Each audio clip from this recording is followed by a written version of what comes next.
Hello bachcho, let's read the question. So the question says, read the following extract and answer the questions. Complete the sentences that follow. I was safe. I turned to look for my friend in the black aeroplane, but the sky was empty. There was nothing there. The black aeroplane was gone. I could not see it anywhere.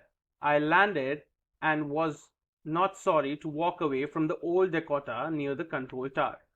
I went and asked a woman in the control center where I was and who the other pilot was. I wanted to say thank you.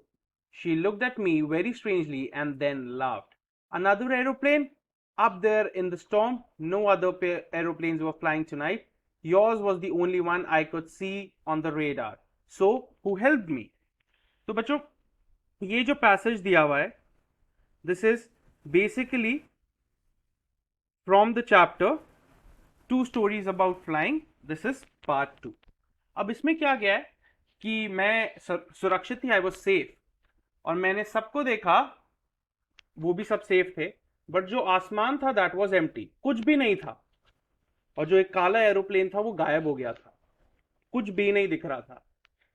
तो मैं क्या, वो जो औरत थी, जो lady थी, she went to the control centre, और वहां पे एक वुमेन थी. उसने पूछा कि मैं और एक और जो साथ पायलट था वो कहाँ है.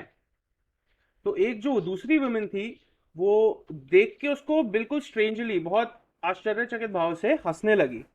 उसने पूछा, एक और एरोप्लेन स्ट्रॉम में, आंधी तूफान में? आज कोई और एरोप्लेन नहीं फ्लाई कर रहा था, तुम्हारा ही एक अकेला एरोप्लेन मैंने रेडार में देखा था. तो तुमने, किसने तुम्हारी मदद करी? तो बच्चों आओ इसके आंसर सॉल्व करते हैं. Now select the option that correctly tracks the progression of emotions experienced by the narrator in the given extract. तो बच्चों क्वेश्चन हमसे क्या पूछ रहा है कि कैसे कैसे इमोशंस रहे होंगे. तो अगर मैं ऑप्शन, मान लो कोई घटना घट रही है जहां पे कोई भी बहुत आंधी तूफान है और कोई भी फ्लाइट्स फ्लाई नहीं कर रही हैं, तो उसमें कैसा लगा होगा, कैसे इमोशंस चल रहे होंगे. तो हम लोग बिल्कुल कंटेक्स्ट में ही जाएंगे to stories about flying part two के में. तो सबसे पहले बहुत ज्यादा एक्साइटमेंट फील हुई होगी, so they would have felt excited.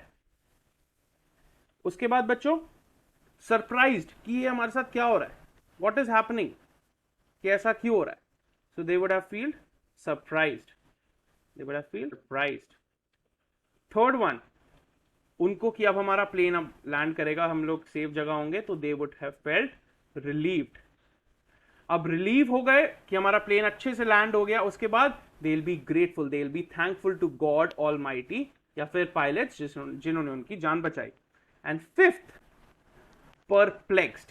Perplex का बच्चों मतलब हमको पता है क्या होता है. परप्लेक्स का मीन्स पजल्ड, मतलब क्लूलेस, ये हमें पता ही नहीं है क्या हुआ हमारे साथ, ये कैसे घटना घट गई. सो करेक्ट ऑर्डर कौन सा है? एक्साइटेड हुए होंगे, सरप्राइज्ड हुए होंगे, रिलीव्ड हुए होंगे, फिर ग्रेटफुल, थैंकफुल, और फिर perplexed. So that is option A. We can clearly see that is excited, then surprised, then relieved, then grateful, then perplexed. Option A. I hope you understood it well. Best of luck.